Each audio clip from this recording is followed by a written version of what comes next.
I've been getting a lot of questions about what stablecoins are after the Genius Pass Act, so let's get into it. All in 5 minutes or less. And quite frankly, I don't like crypto, but I will explain the argument of the use of stablecoins. Number one, what are stablecoins? Stablecoins are basically crypto that are tied to the US dollar. So this idea being that it would be a token tied to the US dollar that runs on blockchain. Now, you might be asking, what is the use of this? Imagine you're buying food at Whole Foods. Imagine two scenarios. In one scenario, you have a bill for $100 and you pay with your credit card. When you pay with that credit card, there are fees associated with using the network that your credit card is on.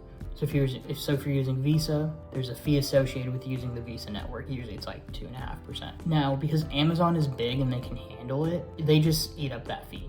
So like if you look at other services like QuickBooks, when you're accepting credit card payments through QuickBooks, there's usually a fee associated with accepting that payment. The argument with stablecoins is that because it's on a blockchain, and if you're wondering what a blockchain is, it's essentially just a record of transactions for a specific token. So instead of Visa having all the information about all the transactions that use their network, a blockchain would use, me or you to record all the transactions to verify, oh, this transaction happened, this transaction happened. Similar to what Visa does, but in what they call a decentralized manner, where there's not one company looking, or one entity looking at all of a transaction for, a certain network. So take the second hypothetical where someone is going to Whole Foods and paying using a stablecoin. Argument here is that stablecoins would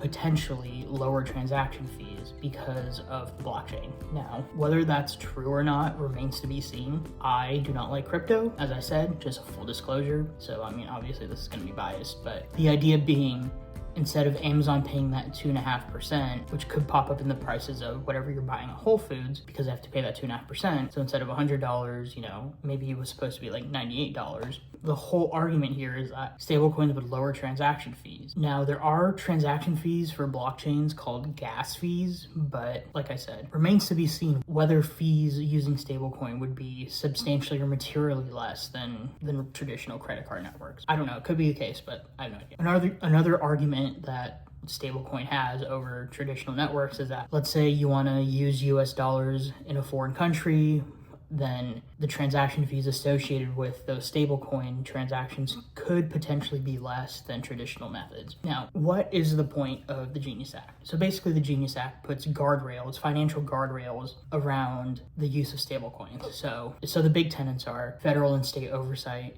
Depending on the assets you have, if you're over a certain asset amount, then you have to be federally regulated, and BSA compliance, so Bank Secrecy Act compliance. All right, that was a quick explainer on stablecoins. So if you liked it, go ahead and like, subscribe, and see you guys next time.